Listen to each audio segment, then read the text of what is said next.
Et ma belle-fille m'appelle, me dit Dominique, regardez la télé, j'arrive pas à voir Arnaud au téléphone, qu'est-ce que je fais? J'ai appelé comme elle son téléphone, pas de réponse. Et donc je me suis dit je vais appeler directement le directeur central des extractions judiciaires à Rennes. Je suis tombé sur un homme charmant. Il m'a dit écoutez, une fois qu'il a pris les renseignements de mon gamin, il m'a dit je vous rappelle dans 10 minutes. Donc j'ai attendu, j'ai appelé ma belle-fille pour dire écoute, j'attends quelque chose, dès que j'ai du neuf, je t'appelle. Et 10 minutes après, mon téléphone sonne, j'entends une voix que je reconnais comme étant M. Dupond-Moretti, qui me dit Monsieur Garcia, vous êtes le papa d'Arnaud? Je dis oui, je me suis dit là, ça y est. Ça y est, il me dit, bon, il m'apprend la mauvaise nouvelle, il l'a dit avec délicatesse, mais que j'ai très bien compris qu'il était un peu. C'est pas sa place de le dire, parce que c'est difficile d'annoncer à une famille le décès d'un proche. Et puis voilà, quoi. Donc on a discuté. Il a voulu appeler ma belle-fille. Je lui ai dit non, pour l'instant, elle est trop traumatisée. Donc il me dit je vous rappelle dans un quart d'heure pour avoir le numéro de ma belle-fille. Entre-temps, j'ai appelé ma belle-fille. Je lui ai confirmé que Arnaud était décédé, que l'annonce était vraiment confirmée par le ministère. Et après, il a rappelé ma belle-fille. Tout s'écroule. Le fils unique qui tombe. Et une colère, pourquoi lui? Je ne dirais pas pourquoi un autre, donc pourquoi lui? Pourquoi c'est arrivé? Donc je ne me suis pas trop posé de questions sur les circonstances, parce qu'à cette heure-là, c'était pas du tout mon problème, qui est toujours pas mon problème d'ailleurs. Et j'ai cherché, et après j'ai dit à ma belle-fille, écoute, reste là, je remonte. Donc je suis redescendu du nord jusqu'à ici. Et puis c'est tout, quoi. Alors elle m'a dit on va vivre pour le petit bébé qui va arriver.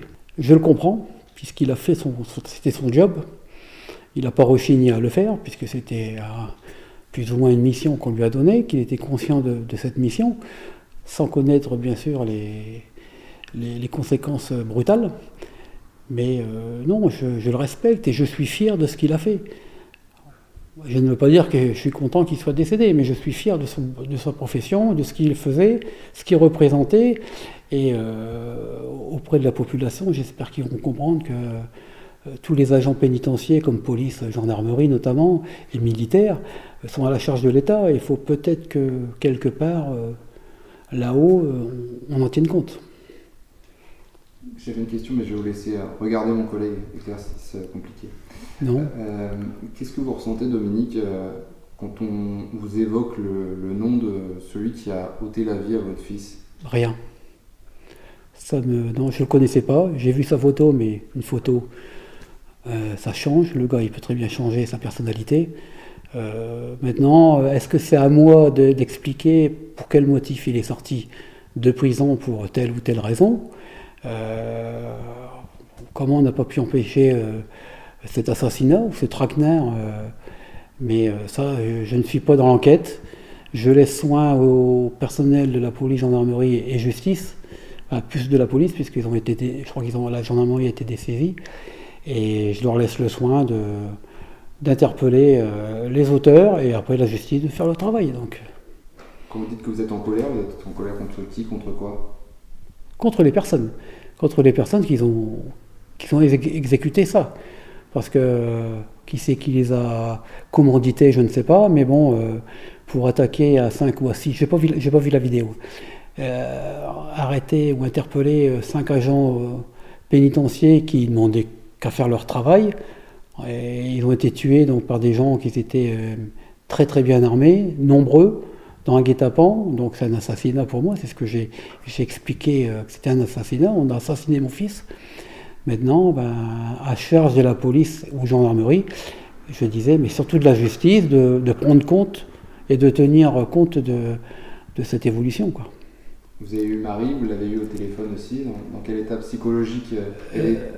Non, je l'ai eu, j'étais la voir, là, j'étais avec elle, là, elle est toujours fracassée, si je puis dire, elle est traumatisée, elle n'a plus d'amis, elle n'a plus d'amour, elle est toute seule, enfin toute seule à sa famille, mais maintenant, il faut qu'elle vive avec cette perte. Et c'est à nous d'essayer d'anticiper pour essayer de l'accompagner. Pas jusqu'à oublier, mais il y a des périodes où ça va être très très dur. C'était mon fils, je ne le renie pas. J'étais très fier de lui, comme sa maman. On a tout donné pour lui donner une très très bonne éducation. Il a su la conserver. Et il a eu la chance de rencontrer Marie qui était dans la même optique, dans le même optique que lui. Et ils s'entendaient formidablement, très très bien, très très bien. Jamais de... Non, jamais. C'est un couple que j'aimerais revoir tous les jours dans les rues, quoi. C'est mon fils unique. J'ai tout partagé avec lui. La passion de la moto, le foot, les copains, les amis, les bons barbecues. Bon, ben ça c'est entre père et fils, mais bon, nous, avec mon épouse aussi et Marie, bien sûr. Mais non, on avait un fait de famille qui était très très fort. Et là, j'ai perdu, comme je disais un peu plus précédemment, c'est que j'aurais voulu que mon fils soit mon meilleur ami. C'était le gars qui... voilà, j'aurais voulu qu'il soit mon meilleur ami. Et là, j'ai perdu quelque chose. Je pense que... Je vais pas dire que j'ai perdu un bras, deux bras, plus que ça. Toutes mes pensées vont vers son épouse. Et ben, j'ai perdu quelque chose qui, petit à petit, va peut-être se guérir, mais je ne pense pas. Je pense pas.